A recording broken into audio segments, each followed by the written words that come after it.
The autumn sun is sinking behind the Danish fjords. The sky burns orange and crimson, reflecting off the dark waters like liquid fire.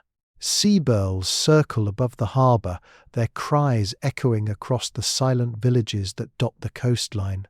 Smoke rises from cooking fires in neat spirals, carrying the scent of salted fish and pine wood into the cooling evening air. This is September, in the year 865. The world is about to change forever. A single ship appears on the horizon. Its sail is black, which everyone knows means morning. The vessel cuts through the grey-green waves with purpose, moving steadily toward the wooden docks where a small crowd has begun to gather. Fishermen stop mending their nets, women pause at their looms. Children fall silent. They all understand what a black sail means. Someone important has died. The ship touches the dock with barely a sound. A single man steps onto the weathered planks. He is a messenger, travel-worn and exhausted. His face tells the story before his mouth opens. He does not need to shout. The silence speaks louder than any announcement. He walks toward the great hall on the hill, where 4 brothers are waiting. These 4 men are the sons of Ragnar Lothbrok. History has given us their names through the Anglo-Saxon Chronicle, that remarkable document kept by monks who recorded the events of their turbulent age. The brothers are Ivar, known by some nickname we will explore later, Bjorn, called Ironside by his warriors, Sigurd, marked from birth with an unusual eye, and Ubba, the quietest of the 4. The messenger enters the hall. Oil lamps flicker against the wooden walls carved with intricate patterns. The brothers do not move from their positions. They know why he has come.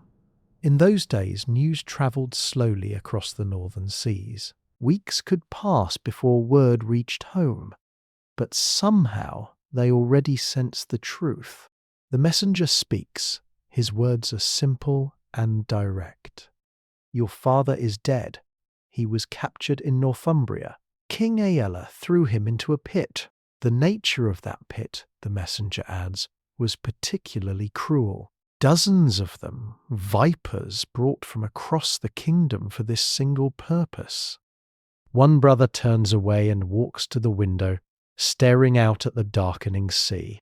Another sits down heavily on a wooden bench, his hands gripping his knees until the knuckles turn white. The third remains perfectly still, his face showing nothing.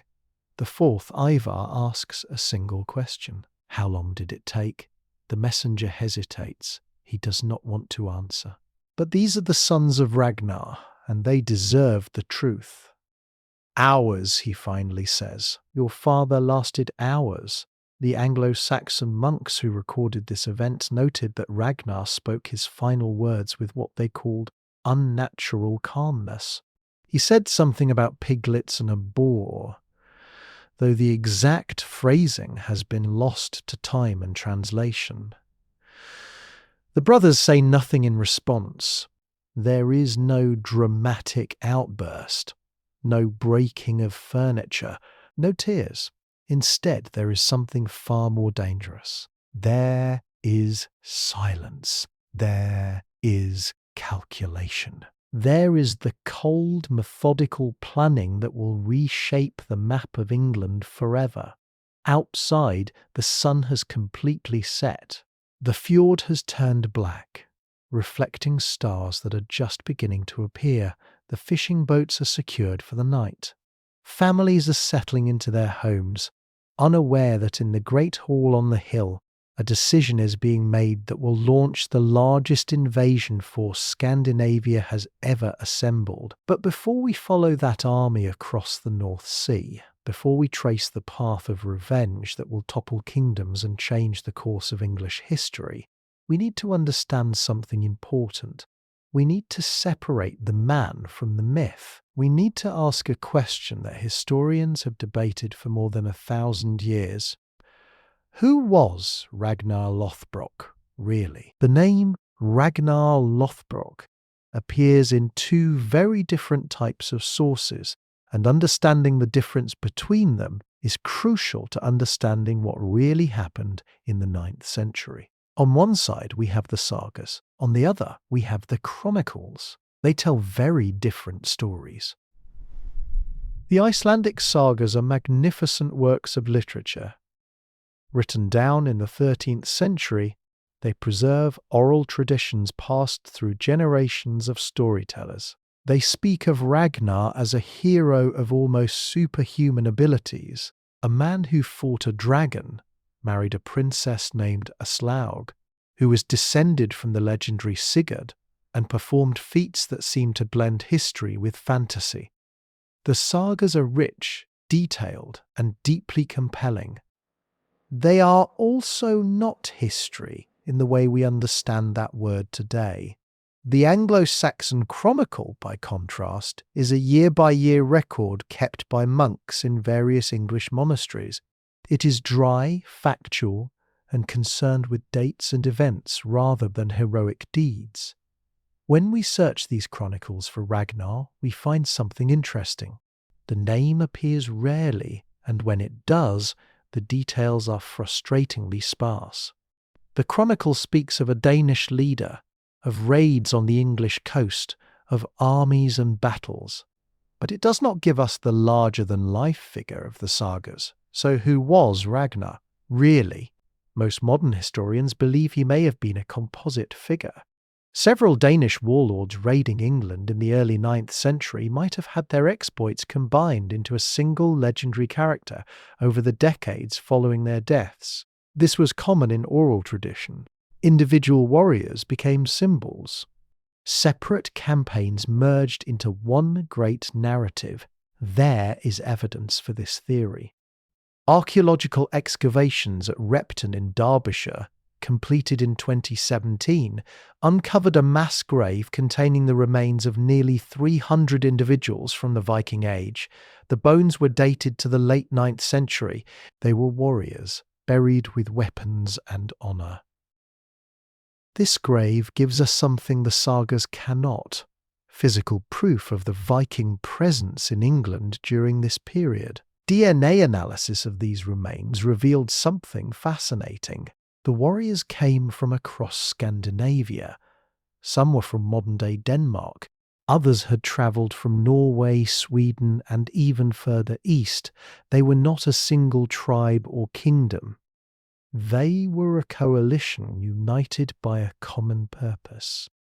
This matches what the Anglo-Saxon Chronicle tells us about the Great Heathen Army. The Chronicle uses a specific term for this force. It calls them the Mysel Heathen Heer, which translates directly to Great Heathen Army. The word heathen here is not an insult. It is simply the Anglo-Saxon term for anyone who was not Christian. The Vikings, still following their older gods, fit this description. The word great indicates size, but also something more. It suggests an army unlike the usual raiding parties that had harried the English coast for decades. What about the Pit of Snakes? This is where legend and history become particularly tangled. No contemporary English source describes this method of execution in detail. The snake pit appears primarily in later Norse sources, written centuries after the events they describe. Modern historians are divided. Some believe it may have happened, pointing to the practice in other cultures of using animals as instruments of execution. Others suggest it was a literary device, a dramatic invention to explain why Ragnar's sons launched such a devastating campaign. The truth may lie somewhere between.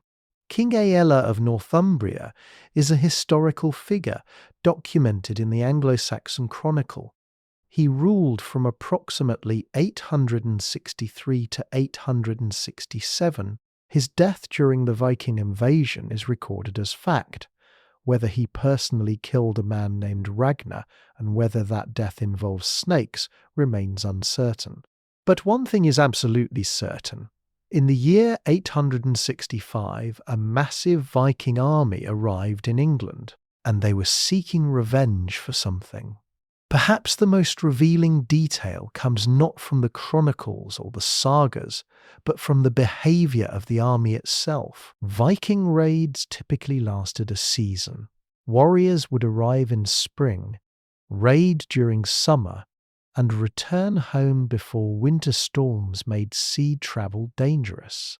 They sought portable wealth, silver, gold, slaves.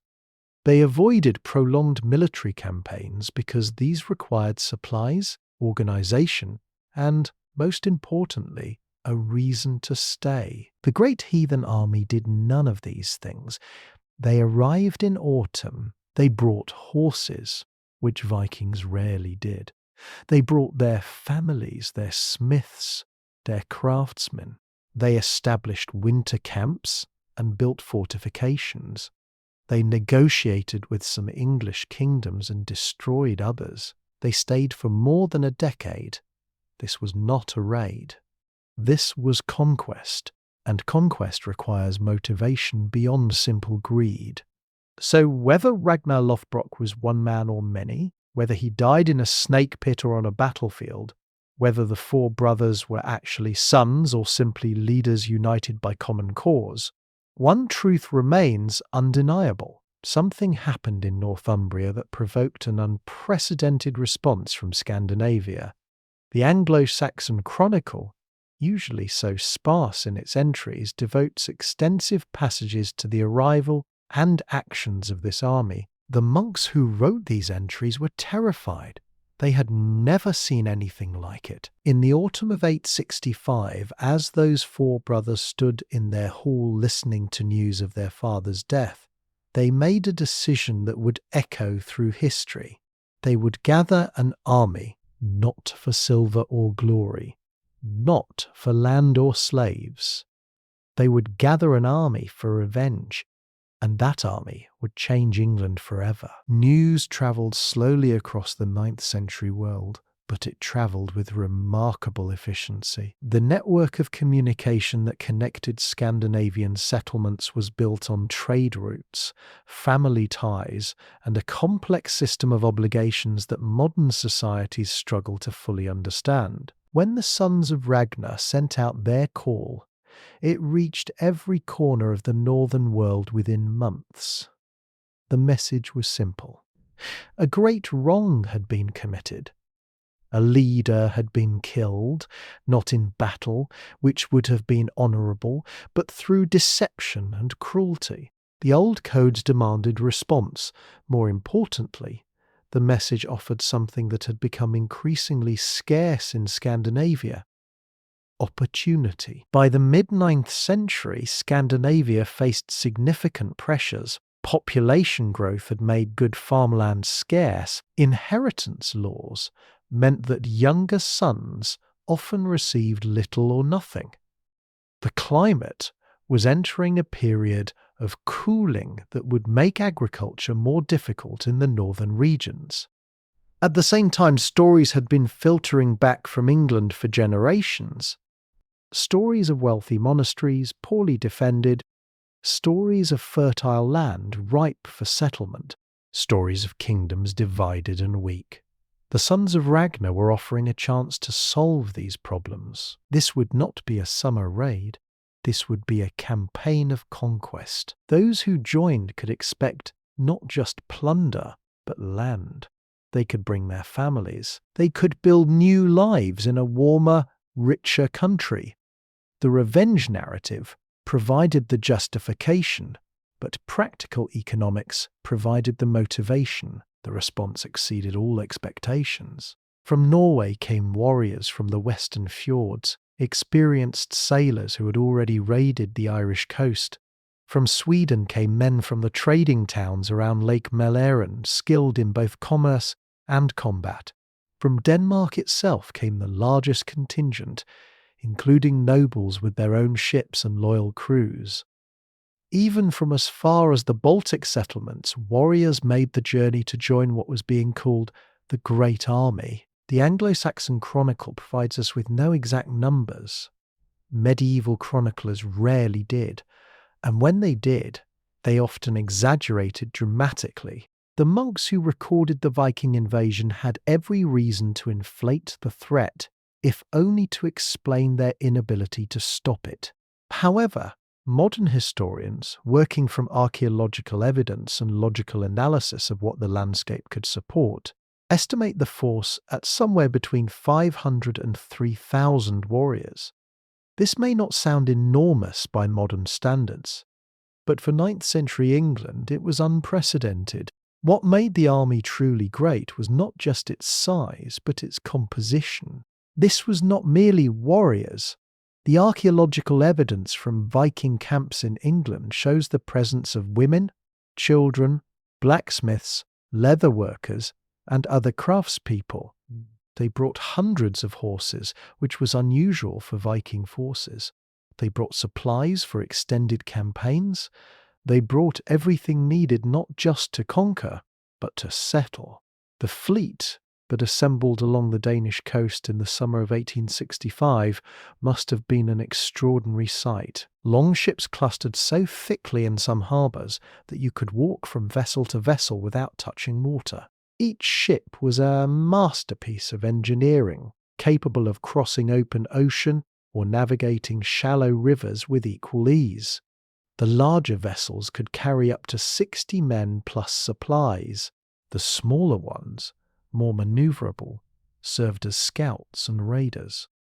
The dragon heads that adorned many prows were not mere decoration. They served a psychological purpose designed to terrify enemies and invoke the protection of the old gods.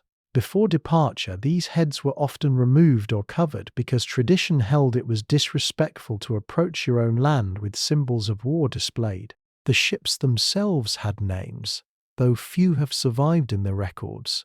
They were treated with the care and respect that vital tools deserve. The decision of when to sail required careful calculation.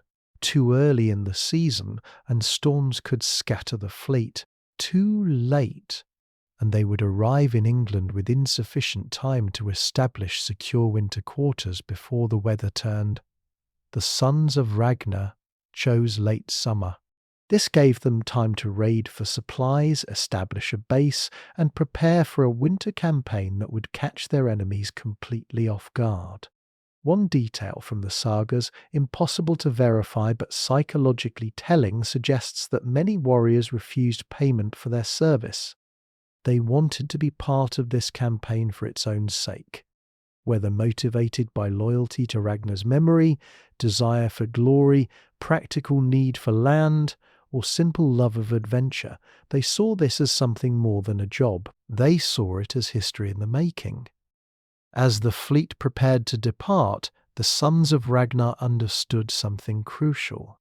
This army was too large to control through fear or force alone. It needed unity of purpose. The revenge narrative provided that purpose. Every warrior, regardless of their personal motivation, could embrace the idea that they were righting a wrong. They were punishing the English for breaking the codes of honourable conduct. They were teaching a lesson that would be remembered for generations. In late August of 1865, the Great Heathen Army set sail from Denmark.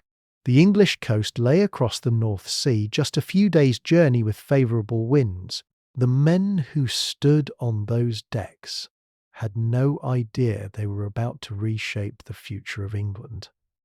They knew only that they were part of something unprecedented, and they were hungry for what lay ahead. The coast of East Anglia rises from the sea in gentle green hills.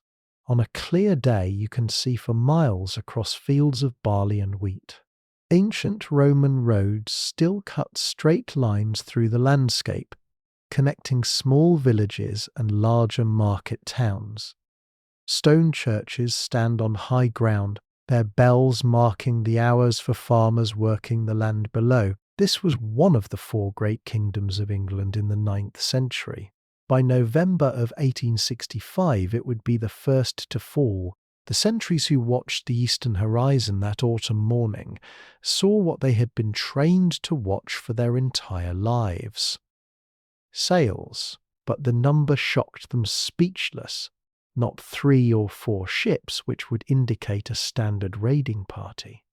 Not even a dozen, which would be cause for serious alarm. The horizon was dark with vessels. Hundreds of dragon-prowed longships, moving in coordinated formations, heading directly for the East Anglian shore. The warning system functioned as designed. Signal fires blazed from hilltop to hilltop. Church bells rang in patterns that meant invasion. Messengers rode hard for the royal compound where King Edmund held court. But what could be done? The kingdom's military forces were scattered across the territory, protecting their own estates. There was no standing army in the modern sense. Gathering a defensive force would take weeks. The Vikings would be ashore in hours. The Great Heathen Army made landfall without significant resistance. They chose their beachhead carefully, selecting a wide stretch of sand backed by gentle slopes that allowed them to pull their ships safely above the tide line. The operation must have taken most of a day. Hundreds of vessels, thousands of people, horses, supplies, all had to be unloaded and organized. But the Vikings were experienced at this. They had perfected the art of rapid deployment. King Edmund faced an impossible choice. He could fight and certainly lose, sacrificing his warriors in a futile defense. Or he could negotiate. The Anglo-Saxon Chronicle tells us he chose negotiation. This was not cowardice, it was pragmatism. Edmund understood that these were not typical raiders. Their composition, their numbers, their evident preparation for a long stay all indicated something unprecedented. Fighting them would achieve nothing except the destruction of his kingdom's military capacity. The terms the Vikings offered were surprisingly moderate.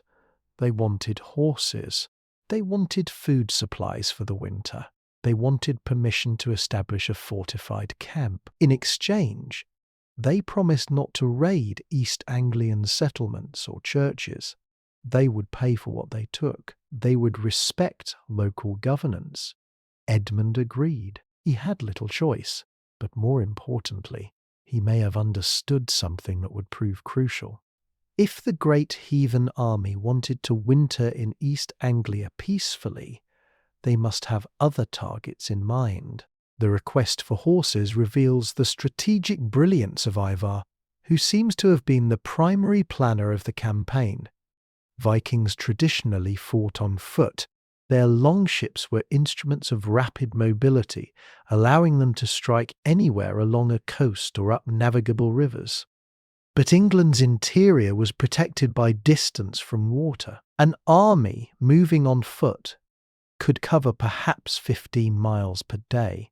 An army on horseback could cover twice that distance and arrive ready to fight.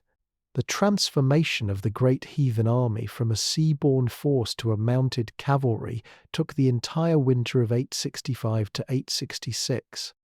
The Vikings purchased or requisitioned hundreds of horses from East Anglian estates. They trained men who had never ridden to become competent cavalry. They modified their equipment and tactics for mounted warfare. They gathered intelligence about the geography of England, the locations of major towns, the political situation in neighbouring kingdoms. That last point was crucial. The Vikings had spies and informants everywhere. They learned that Northumbria, the great kingdom to the north, was tearing itself apart in civil war. 2 men claimed the throne: King Osbert, who had the better hereditary claim, and King Aella, who had seized power through military force. The 2 factions were more focused on destroying each other than on the threat gathering to their south. Ivar understood that this civil war was a gift. A divided enemy is a vulnerable enemy. But he also understood timing. The Vikings could not simply march north and attack Northumbria. Not yet. They needed to ensure their supply lines remained secure. They needed their warriors fully trained in mounted combat. They needed to choose exactly the right moment to strike. So they waited, they trained, they planned, and they let fear do some of their work for them. Imagine being a noble in Northumbria that winter.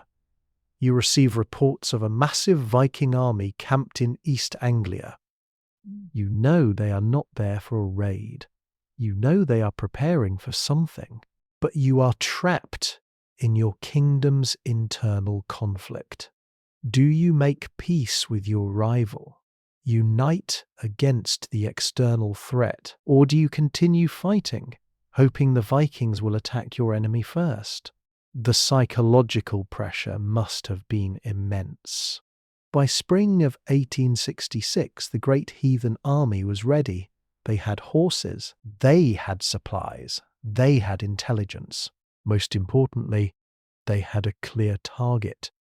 Northumbria was weak, divided, and distracted. King Aella, the man whose name had been carried to Denmark by that messenger with the black sail, was focused on defeating his rival Osbert. He had no idea that an army 10 times the size of any Viking force England had ever seen was preparing to destroy him. The campaign season was about to begin. The little piglets, as Ragnar had supposedly called his sons in his final words, were done grunting.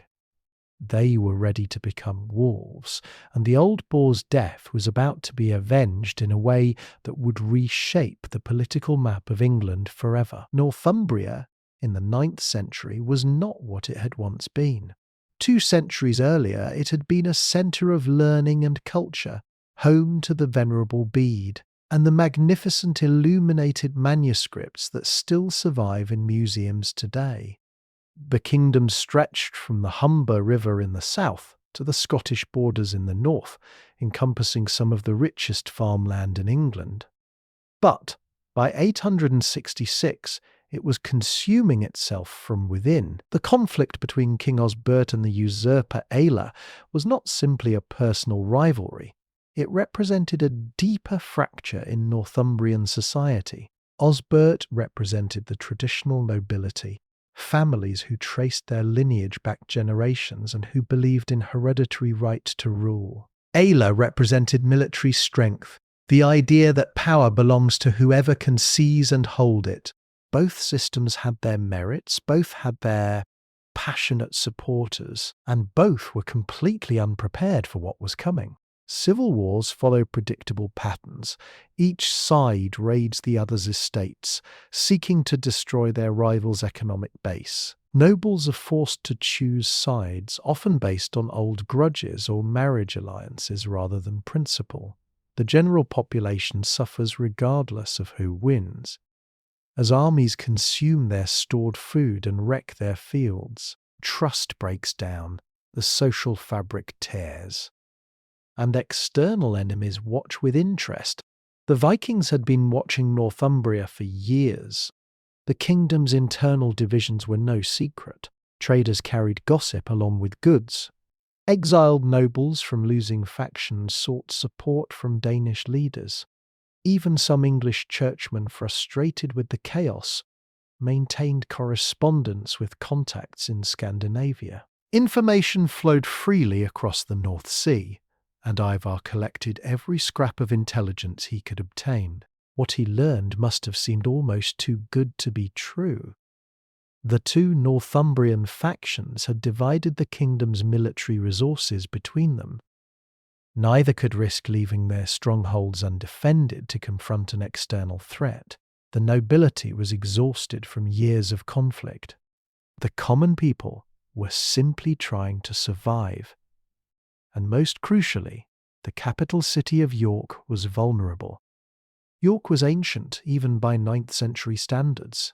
The Romans had built it as Eboracum, a major fortress and administrative centre for the northern province of Britannia.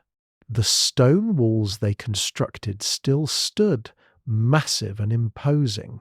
Inside those walls, Roman streets laid out in neat grids still structured the medieval city. It was a treasure worth taking, but more than that, It was a symbol. Whoever controlled York controlled Northumbria. The Vikings understood this. The question was when to strike. Ivar chose his moment with the precision of a master strategist. He waited until the autumn of 1866. Not spring, when armies traditionally campaigned. Not summer, when the roads were best for travel. Autumn, when the harvest was complete and the granaries of York would be full of supplies for the coming winter. The timing seemed counterintuitive. Conventional military wisdom suggested avoiding campaigns as winter approached, but Ivar was not a conventional commander. He also chose his date with care, November 1st, All Saints' Day, one of the most important festivals in the Christian calendar. On this day, the nobility and church officials would gather in York's cathedral for an extended service. They would be inside, unarmed, focused on prayer and ceremony. The city's defences would be minimally manned. Everyone would be distracted by religious observance. It was the perfect opportunity. The march north from East Anglia took the Great Heathen Army less than a week. Mounted on their requisitioned horses, they moved with a speed that shocked English observers. Village watchmen who spotted the force and sent warnings to York found that the Vikings arrived before their messages did. The element of surprise was complete. Modern historians often wonder why Osbert and Aella did not unite sooner. Surely the threat of a massive Viking invasion should have overridden their personal rivalry. But this assumes a level of information and coordination that simply did not exist in the 9th century. News travelled slowly, rumours mixed with facts. Each faction probably assumed the Vikings would attack their rival first. By the time they realised the true target, it was too late. The psychology of civil war makes cooperation nearly impossible. When you have spent years portraying your rival as the ultimate enemy, when you have convinced your supporters that the other side represents existential threat, you cannot suddenly reverse course and propose alliance. Your own followers would see it as weakness or betrayal. Osbert and Aella were trapped by the narratives they had created. There is also the simple matter of pride. Both men believed themselves capable of ruling Northumbria. Both had invested everything in their claim to the throne. To approach the other with an offer of alliance would be to admit that neither could defend the kingdom alone. That admission, in the hierarchical, honour-based culture of 9th century nobility, was almost unthinkable. Pride has destroyed more kingdoms than enemy armies ever could. So the Vikings moved north unopposed. They passed through countryside that should have been defended. They forded rivers that should have been held.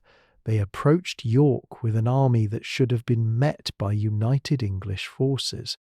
Instead, they found a city celebrating a religious festival, its gates open to allow pilgrims to enter, its walls manned by skeleton crews of guards who were probably more interested in the festivities than in watching the northern roads.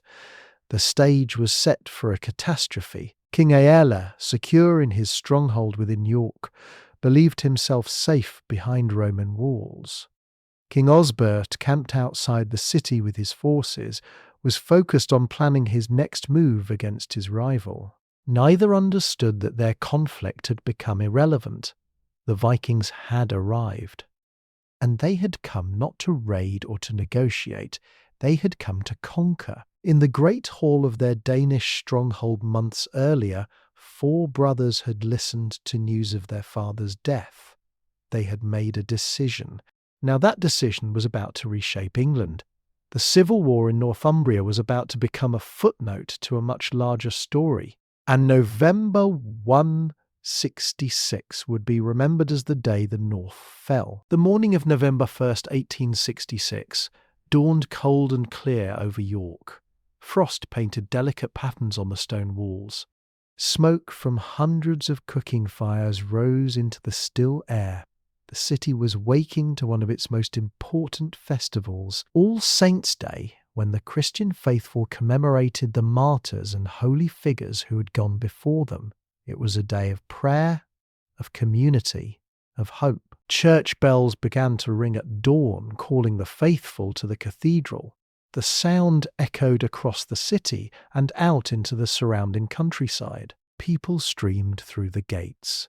Noble families in their finest clothing, merchants closing their shops to attend service, farmers from the surrounding estates, even some of the city guards joined the crowds, leaving the walls to minimal crews. After all, what threat could possibly come on such a holy day? The Cathedral of York was packed to capacity. The stone walls built generations earlier created remarkable acoustics. When the congregation sang hymns, the sound seemed to come from heaven itself. Candles burned in the dozens, their light reflecting off polished silver and gold religious vessels. The bishop presided over the ceremony with appropriate solemnity. In the front rows, the nobility sat with their families. King Aella was there, of course. This was his city now. His throne, his victory over Osberth seemed nearly complete. Outside the walls, perhaps 3 miles to the north, the Great Heathen Army was approaching. They had been marching through the night, moving fast and quiet. Scouts on horseback had confirmed that the gates were open. The guards were sparse. The timing was perfect. Ivar had calculated correctly. The English were caught in the worst possible position, concentrated in one location, unarmed and completely unprepared. The attack came with sudden, overwhelming force. Vikings on horseback thundered through the northern gate before anyone could sound an alarm.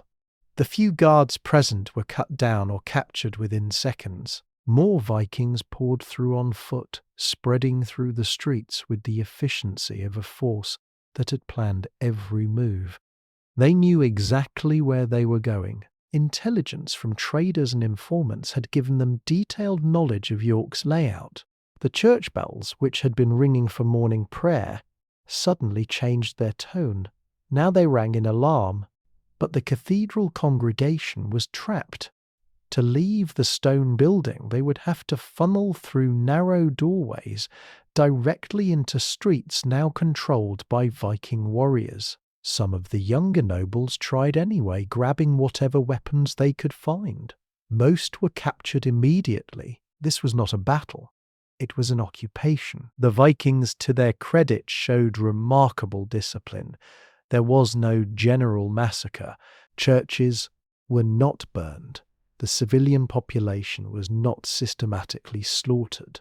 This might seem surprising given the revenge narrative that had brought the Great Heathen Army to England. But Ivar understood something crucial. York was worth more intact than destroyed. Its granaries full of winter supplies, its workshops capable of producing weapons and equipment, its strategic position controlling the north. The city had value beyond the satisfaction of immediate violence. King Aella, emerging from the cathedral to find his city occupied, had perhaps the worst day of his life. The throne he had fought so hard to claim was meaningless now. The power he had seized was gone. He was not killed in that first chaotic hour.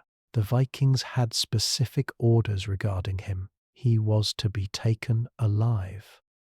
The brothers wanted to face their father's killer personally. The speed of York's fall shocked everyone. Modern military analysts, looking at the archaeological evidence and historical accounts, estimate the actual fighting lasted less than 3 hours. By midday, the Great Heathen Army controlled every significant building in the city. By nightfall, they had established guard posts on the walls and begun inventorying the captured supplies. By the next morning, York had a new government. What followed was perhaps even more remarkable than the conquest itself. Ivar did not rule as a tyrant. He did not impose arbitrary laws or punish the population for their loyalty to English kings. Instead, He essentially preserved the existing administrative structure, simply placing Vikings in key positions of authority. Taxes continued to be collected, but now they flowed to the Great Heathen Army instead of to King Aella's treasury. Markets remained open, daily life continued with surprising normalcy. This administrative strategy reveals the long-term thinking behind the invasion. The Vikings had not come to destroy England. They had come to take it.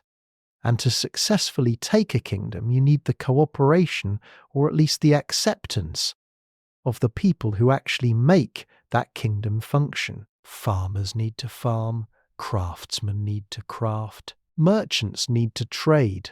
By preserving these systems while changing only the top layer of power, Ivar ensured that York could continue to feed and supply his army. The Roman walls, those massive stone fortifications built 700 years earlier, proved their enduring value.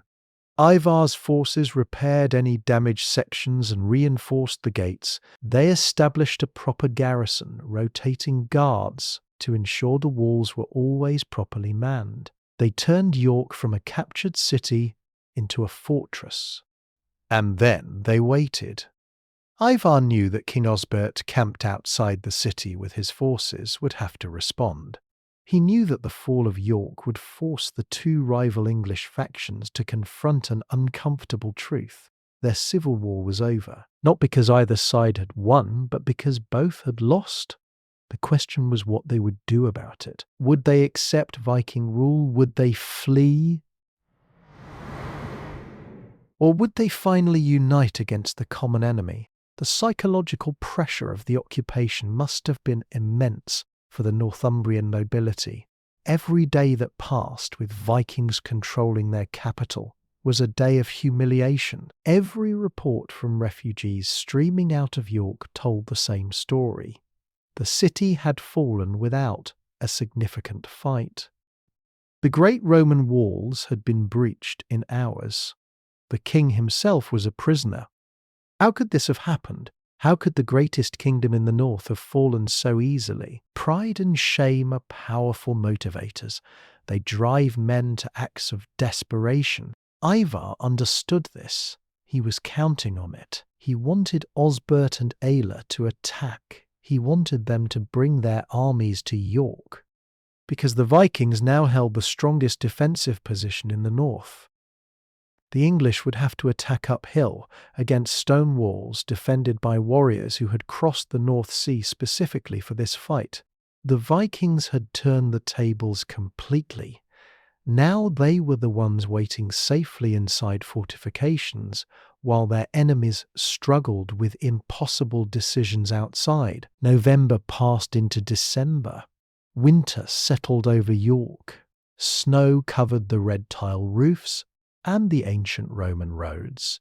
The Great Heathen Army, worn behind stone walls with granaries full of captured food, could afford to wait. Outside, in the cold and the mud, King Osbert and King Aella finally began to talk to each other, not as rivals, but as men who understood they faced a common threat far greater than their personal animosity. The question was whether they had realized this truth too late. Winter turned to early spring. By March of 867, King Osbert and King Aella had achieved what months of civil war had made impossible. They had united their forces, not through forgiveness or reconciliation, but through simple necessity. The enemy of my enemy, as the old saying goes, becomes my ally. Whether that alliance could survive past the immediate crisis was a question for later. First, they had to retake their capital. The combined English army was substantial. Each faction brought their household warriors, the professional soldiers who formed the core of any 9th century military force. They brought their fegans, the landed nobility who owed military service in exchange for their estates. They brought levies, the common farmers and craftsmen who could be called up in times of crisis.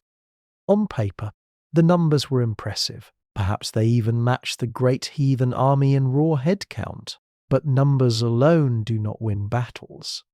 The English army was exhausted from months of campaigning against each other. They were low on supplies, having consumed their stored food during the winter. Most crucially, they were attacking a fortified position defended by professional warriors who had spent months preparing for exactly this scenario. The Vikings held every advantage except one. They were surrounded. If the English could maintain a siege long enough, starvation might succeed where assault would fail. Ivar did not intend to give them that option. The Vikings had supplies for months, thanks to York's well-stocked granaries. They had access to fresh water from wells within the city. They controlled the best defensive position in the north. But sitting behind walls was not the Viking way of war. They were raiders, attackers, men who preferred movement and aggression to passive defence. Ivar had a plan to turn the English army's apparent advantage into a fatal weakness. The attack came on March 21st, Palm Sunday, another significant date in the Christian calendar. The choice was probably not coincidental. Ivar understood the psychological impact of destroying his enemies on their holy days. The English army assaulted the walls of York with desperate courage. They had built siege ladders. They had gathered the equipment needed to attack fortified positions. They threw themselves at the Roman stonework with everything they had, and the Vikings let them. This is the crucial detail that many retellings miss. The initial English assault was not unsuccessful. They found weak points in the defences. They pushed through the northern gate, which seemed inadequately defended. They poured into the city streets, thousands of warriors flooding through the narrow passages between buildings. For a moment, it looked like they might actually retake York through sheer determination and numbers. But they were walking into a trap that had been prepared with meticulous care. The Vikings had studied urban warfare. They understood that city streets, especially the narrow lanes of a medieval town, favour the defender. Wide open fields allow superior numbers to overwhelm inferior forces. Narrow streets eliminate that advantage. They force attackers into columns where only the front ranks can fight. They create confusion and chaos that discipline alone cannot overcome. The Vikings had carefully selected which streets to defend and which to leave open. They had positioned archers on rooftops. They had blocked certain passages with overturned wagons and rubble, creating choke points where the English advance would be forced to slow. Most importantly, they had kept a large reserve force hidden, ready to close the trap once enough English warriors had penetrated deep into the city. When the trap sprung, it was devastating. Vikings appeared from side streets. They emerged from buildings. They formed shield walls at both ends of the main avenues, cutting off retreat. The English army spread through the city streets in a disorganized mass, suddenly found itself divided into isolated pockets. Communication became impossible. Officers could not see the larger situation. Individual warriors fought their own desperate battles without understanding the overall tactical picture. King Osbert, who had shown considerable courage in uniting with his rival to face the common threat, was killed in the fighting. He likely fell in one of the street battles, surrounded by his household guards, fighting to the last. His death demoralized his faction's warriors. Without their king, without clear leadership, many began to seek escape rather than victory. King Aella's fate is recorded in more detail, though even here the sources become murky. He was captured. We know that much for certain. Whether he was taken during the battle or afterward is unclear. But, unlike Osbert, Aella did not die in the immediate fighting. The Vikings had plans for him. Specific plans that had been discussed during those cold Danish nights months earlier, when four brothers listened to news of their father's death. The Battle of York was over by nightfall. The English army had been shattered. Thousands lay dead in the streets or had fled into the countryside. The two kings, who had united too late to save their kingdom, were gone, one dead, one captured. Northumbria had no effective government. The great kingdom of the north had ceased to exist as an independent entity, and the Great Heathen Army now controlled the richest, most strategically important city in northern England. The Vikings did not celebrate with wild feasting or dramatic displays. They methodically cleared the streets. They tended to their own wounded. They processed prisoners, separating those worth ransoming from those who would be of no value. They restored order with the efficiency of experienced soldiers who understood that victory in battle was only the first step toward lasting control. In the Great Hall of York, formerly King Aella's throne room, the sons of Ragnar gathered. They had achieved what they set out to do. They had conquered the kingdom whose ruler had killed their father. They held the capital. They had captured the king himself. Now came the question of what to do with him. How do you exact revenge for a death by torture? How do you satisfy the demands of honor while also establishing your authority over a conquered people? The answer they chose would echo through history. With Northumbria conquered and secure, the Great Heathen Army controlled the northern third of England. But conquest requires more than military victory. It requires consolidation, administration, and the elimination of potential threats. By 869, after 2 years of establishing their rule in the north, the Vikings turned their attention back to East Anglia. This was personal. King Edmund had cooperated with them initially, providing horses and supplies. But cooperation is not the same as submission. The question was whether Edmund would accept permanent Viking overlordship, or whether he would resist. Edmund faced an impossible choice. As a Christian king, he was expected to defend his people and his faith. But as a practical ruler, he understood that resistance against the Great Heathen Army was likely futile. Northumbria had been the strongest kingdom in England, and it had fallen in a day. His own forces were much smaller. His kingdom lacked the natural defences of mountain or marsh. The flat plains of East Anglia favoured attackers, especially mounted raiders. The chronicles tell us that Edmund was a deeply pious man. He had ruled East Anglia for nearly 15 years, maintaining peace and promoting Christian learning. His kingdom was known for its monasteries and scriptoriums where monks carefully copied religious texts. This was not a warrior king in the mould of the earlier Anglo-Saxon rulers. This was a scholar who happened to wear a crown. And now he had to decide whether his faith demanded martyrdom or whether prudence suggested accommodation. The Vikings sent an embassy to Edmund's court. The terms they offered were clear. Acknowledge Viking overlordship, pay annual tribute, allow Viking soldiers to be garrisoned in key towns. In exchange, Edmund could continue to rule as a client king. His people would be protected from raids, the administrative structure of the kingdom could remain intact.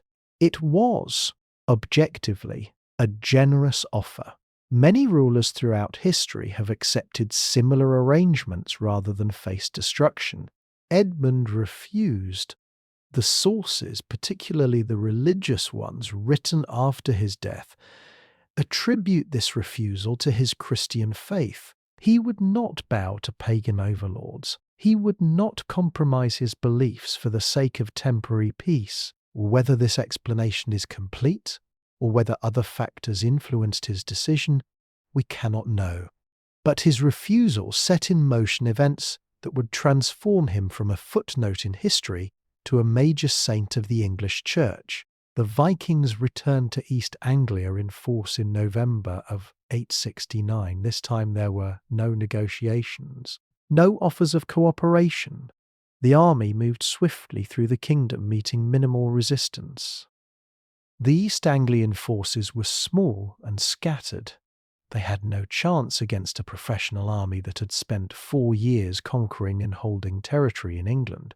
By the end of the month, Edmund was captured near the village of Hoxne in Suffolk.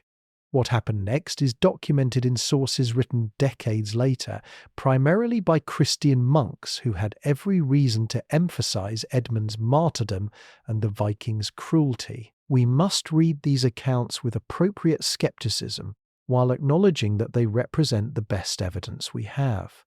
According to these sources, Edmund was offered one final chance to renounce his faith, or at least to acknowledge Viking authority. He refused both. The execution itself has been described in various ways by different sources.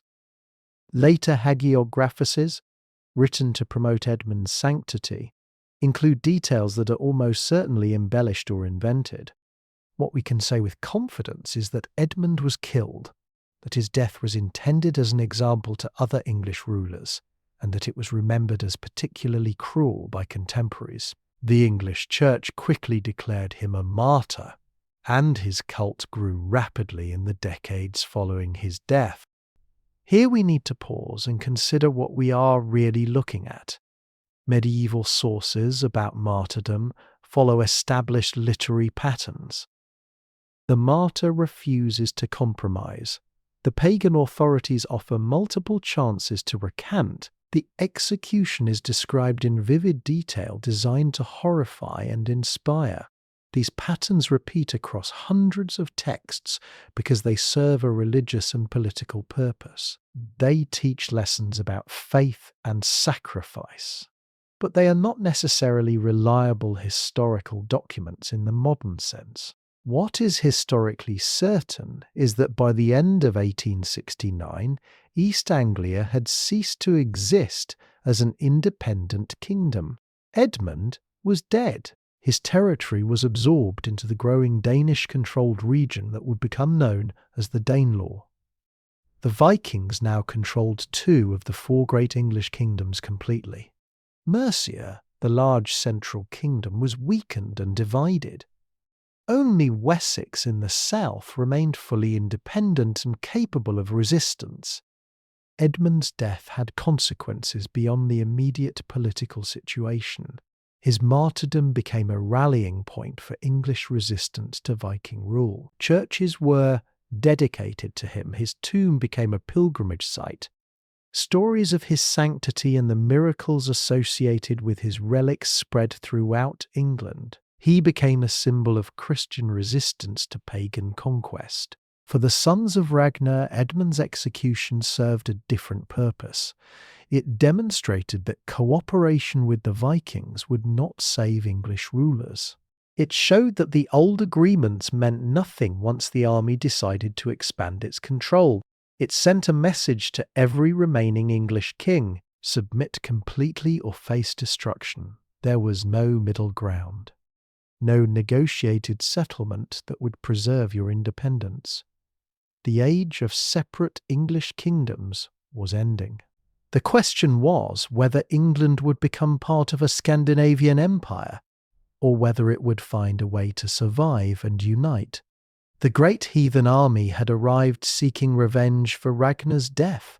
They had achieved that revenge with the conquest of Northumbria and the capture of King Aella. But revenge, once tasted, proved insufficient. The army was still in England. The warriors still needed land and plunder. The momentum of conquest carried them forward even after their original goal had been met. What began as a campaign of revenge had transformed into something much larger. It had become an attempt to fundamentally reshape the political map of Britain. By 1874, the map of England had been redrawn in blood and conquest. Northumbria was a Viking kingdom in all but name. East Anglia had been absorbed entirely. Only 2 of the original 4 great kingdoms remained with any semblance of independence: Mercia in the Midlands and Wessex in the south. Of these, Mercia was by far the larger and historically more powerful. But size and tradition mean nothing against a determined enemy with momentum on their side. King Burgred of Mercia had watched the fall of his neighbouring kingdoms with growing horror. He had seen what happened to rulers who resisted the Great Heathen Army. King Aella had fought and been captured. King Edmund had refused to submit and been executed. These were not encouraging precedents. Burgred was not a warrior king. He was an administrator, a diplomat, a man more comfortable negotiating treaties than leading armies, and he understood mathematics. His forces could not defeat an army that had conquered 2 kingdoms already. Mercia's situation was complicated by geography. The kingdom was large, stretching from the Welsh borders in the west to the territories now controlled by Vikings in the east. But this size was a weakness as much as a strength. Mercia had long borders, multiple potential invasion routes, and a population spread across a huge area. Defending such a territory against a mobile, mounted army was virtually impossible. The Vikings could strike anywhere and be gone before reinforcements arrived. There was also the matter of alliances. Burgred had maintained careful diplomatic relations with the other English kingdoms. He had even married a princess from Wessex, cementing an alliance with the one kingdom that still effectively resisted Viking expansion. But what good were alliances when your partners were either conquered or fighting for their own survival? Wessex, under King Alfred, was barely holding its own against repeated Viking attacks. They had no troops to spare for Mercia's defence. When the Great Heathen Army turned its attention to Mercia in 874, Burgred made a calculation. He could fight and certainly lose, watching his kingdom burn and his people suffer. Or he could do something that would disgrace his name, but might save lives. He chose survival over glory. He chose exile over martyrdom. He abandoned his throne and fled to Rome. The decision was not made lightly. Burgred did not simply wake up one morning and decide to leave. He must have spent months agonizing over the choice. He consulted with his advisors, but what could they tell him? Fight and die honourably or flee and live in shame. Both options were terrible. In the end, he chose the option that kept him breathing. Whether that makes him a coward or a pragmatist depends on your perspective. The journey to Rome was not a simple matter in the 9th century. Burgred had to cross the Channel, travel through Francia, navigate the Alps, and make his way down through northern Italy. The journey would have taken months. He travelled with whatever wealth he could carry, probably a substantial amount given Mercia's prosperity. Gold and silver artifacts from his treasury, religious relics that might grant him sanctuary in Rome, perhaps a small retinue of loyal servants and guards.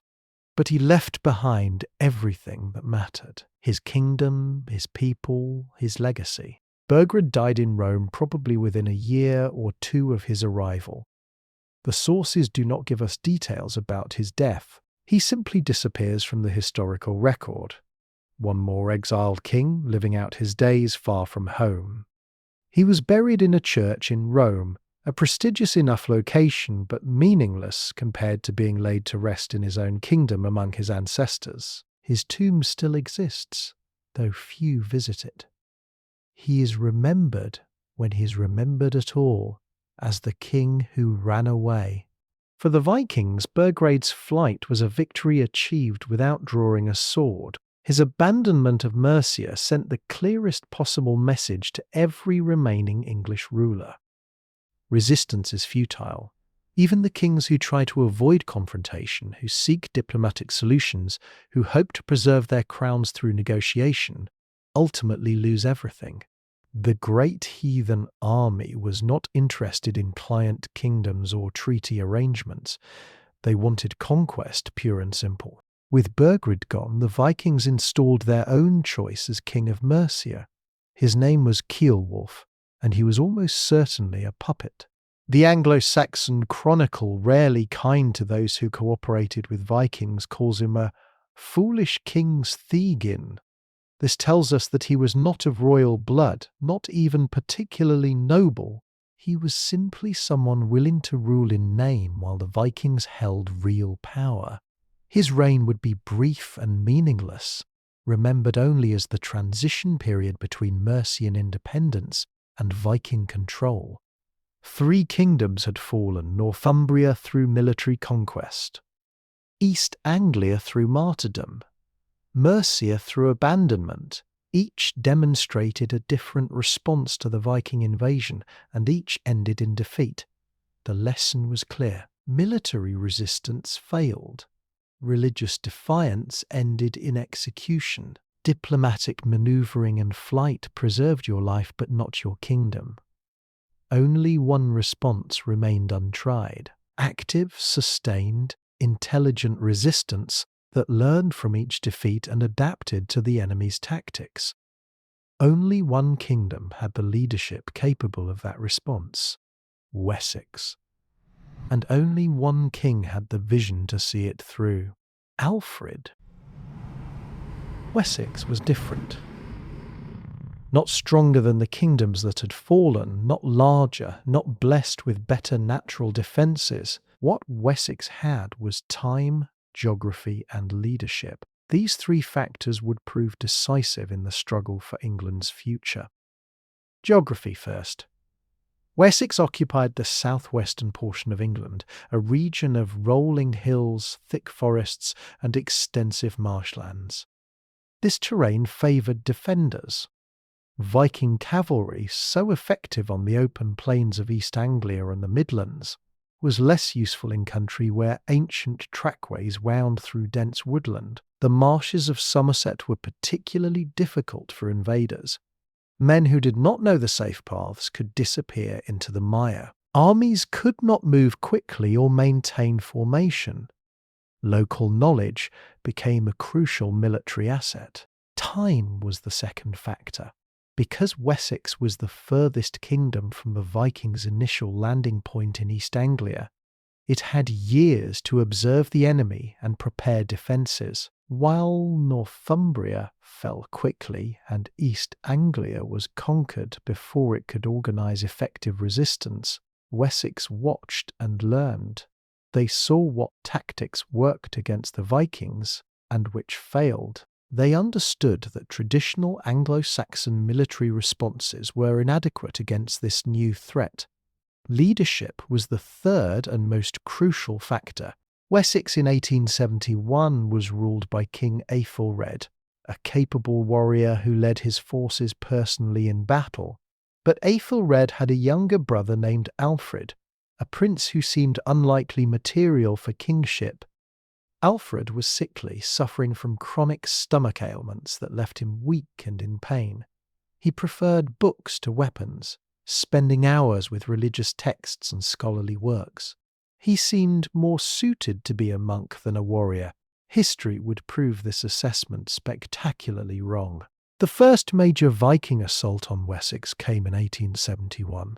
The Great Heathen Army, fresh from victories in Northumbria and East Anglia, expected another easy conquest. They besieged Reading, a strategic town on the Thames. The battle that followed was brutal and inconclusive. Unlike the English armies the Vikings had faced previously, the forces of Wessex fought with discipline and determination. They withdrew when necessary, reformed their lines, and returned to the attack. They traded space for time, allowing the Vikings to advance but making them pay for every mile. King Aethelred died during this campaign, possibly from wounds received in battle, though the sources are unclear. His death could have shattered Wessex's resistance, as leadership transitions usually do in medieval kingdoms. But Alfred's succession was smooth and immediate. He took the crown in the middle of a war, with enemy forces occupying significant portions of his kingdom. It was perhaps the worst possible moment to become king. It was also the moment that revealed his genius. Alfred made a decision that shocked his contemporaries and has been debated by historians ever since. He paid the Vikings to leave. A massive tribute of silver, later called the Danegeld, purchased a withdrawal of Viking forces from Wessex territory. His critics, and there were many, called this cowardice. They said he had betrayed the honour of the kingdom, that he had shown weakness that would only encourage future attacks.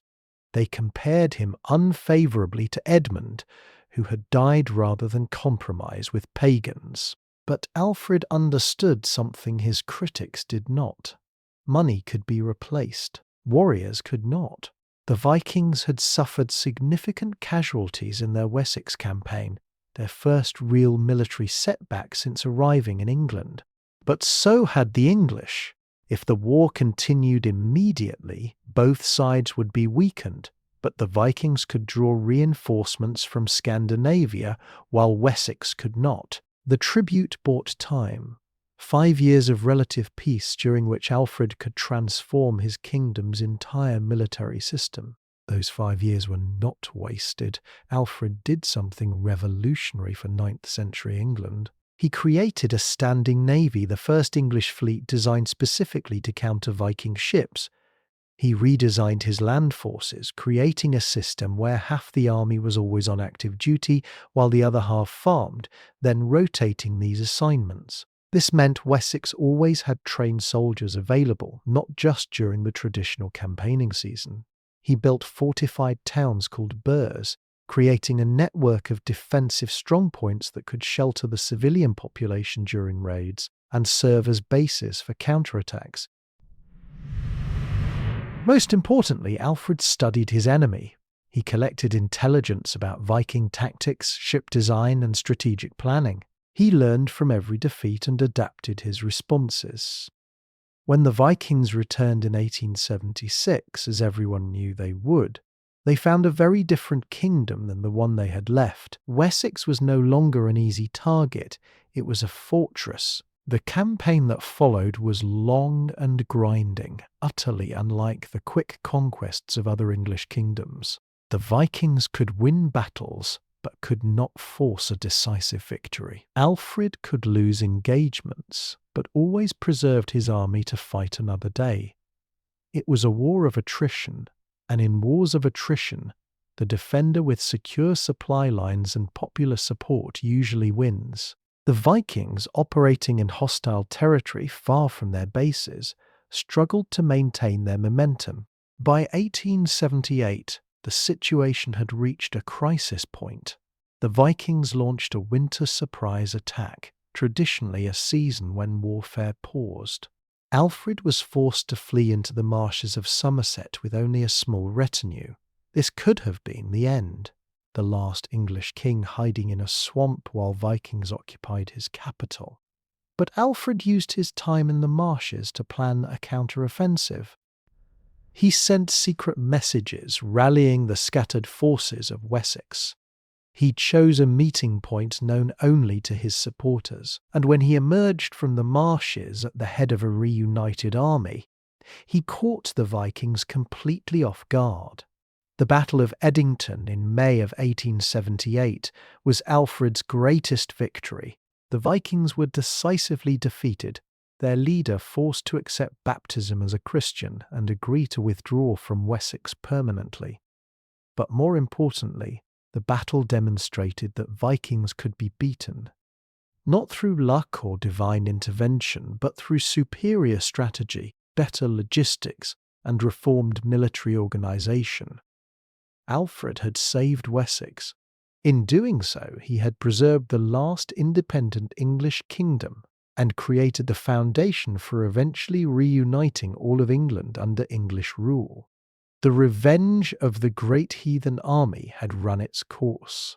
They had achieved their original goal, avenging Ragnar's death by conquering Northumbria and executing King Aella, but they had failed to conquer all of England.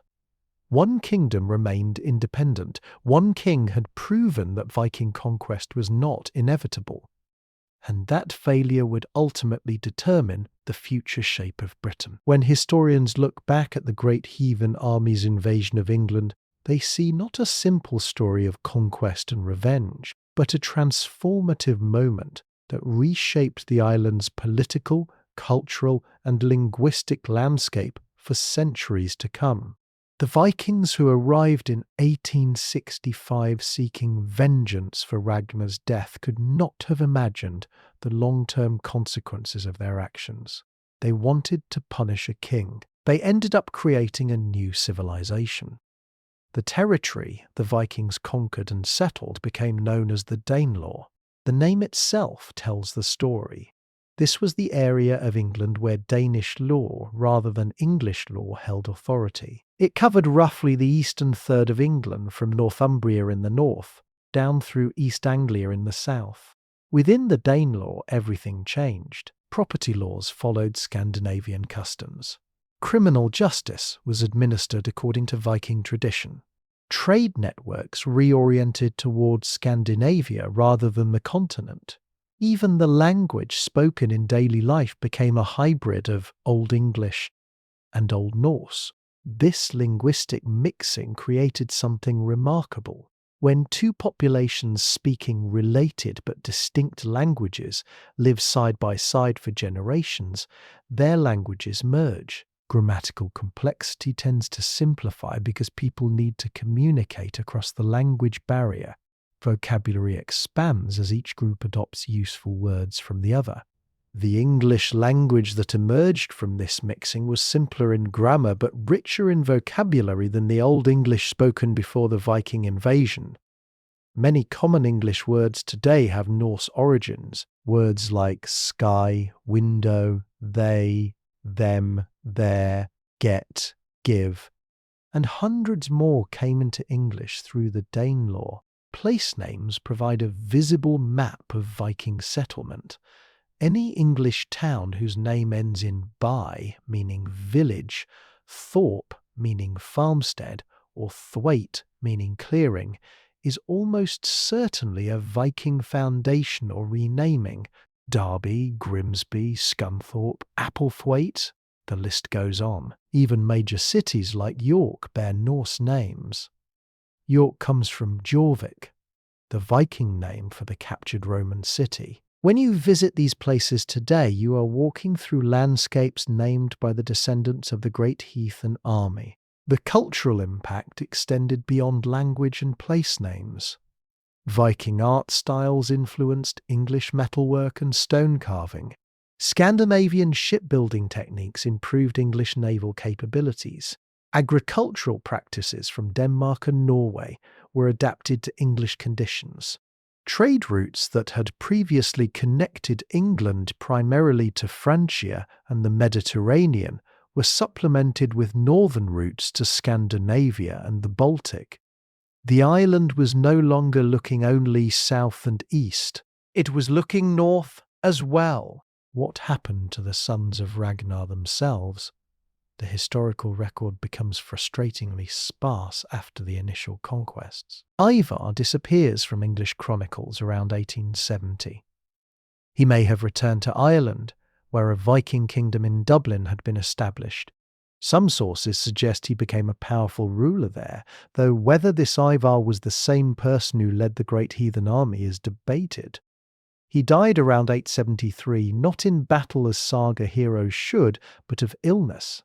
A quiet end for a man who had changed history. Bjorn Ironside, according to later Norse sources, led expeditions to the Mediterranean, raiding along the coasts of Spain and Italy. Whether these stories are true or whether they confuse him with other Viking leaders is unknown.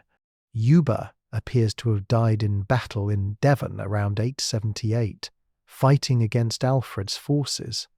Sigurd vanishes from the records entirely. The brothers who had united to avenge their father ended up scattered across Europe, their alliance fragmented by success and the inevitable drift of separate ambitions. The irony of revenge is that it rarely ends where it begins. The Great Heathen Army came to England to punish King Aella for killing Ragnar. They succeeded. Aella was captured and executed. Northumbria was conquered. Justice, by their standards, was served. But armies do not disband simply because their initial goal is met. Warriors want land and plunder. Leaders want glory and power. The momentum of conquest carries forward, even after the original motivation is satisfied. What began as revenge became colonization.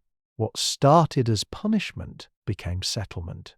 The Vikings did not just conquer territories, they moved their families there.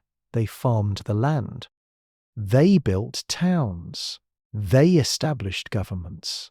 Within 2 generations, the distinction between Viking and English began to blur. The grandchildren of Danish warriors spoke English as their primary language and considered England their home. Alfred's victory at Edington did not end the Danelaw, it established boundaries. The treaty that followed the battle recognised the reality of Viking settlement in eastern England, while preserving Wessex's independence. This compromise, unsatisfying to both sides, actually created stability. The wars of conquest ended. Trade and intermarriage began. The process of cultural fusion accelerated. By the early 10th century, Alfred's grandson Athelstan would unite the entire island under English rule.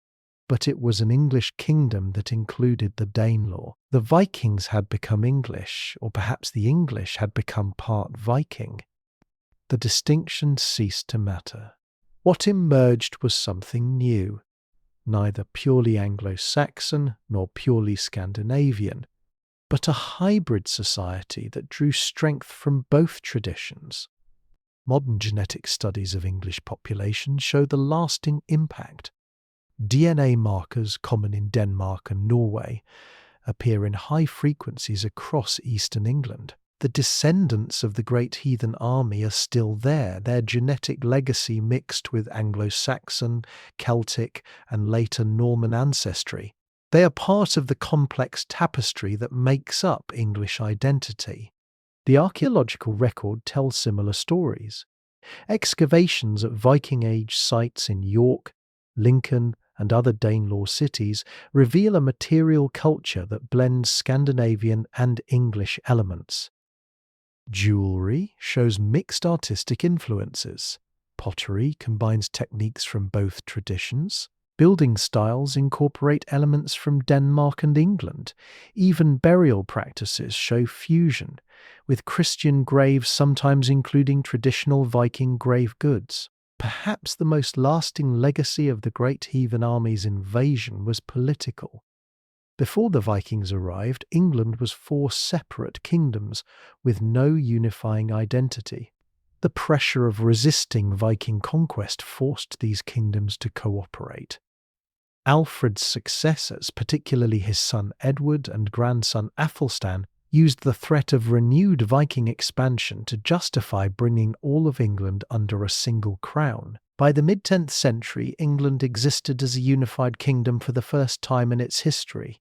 The revenge of the sons of Ragnar reshaped England more thoroughly than any single event before or after, until the Norman conquest 200 years later. They came seeking justice for their father's death. They left behind a transformed society, a changed language, and the seeds of a unified English nation. History is full of such ironies. The consequences of our actions ripple far beyond our intentions. 4 brothers sitting in a Danish hall learning of their father's death could not have imagined they were setting in motion forces that would echo through 1,000 years of history. As you drift off to sleep tonight, consider this. The words you speak, the towns you know, the very shape of England and its culture, all bear the marks of that autumn day in 865 when a ship with black sails arrived in a Danish harbour. The past is not past. It lives in language and landscape, in DNA and place names, in the continuing story of peoples who were once enemies and became ancestors.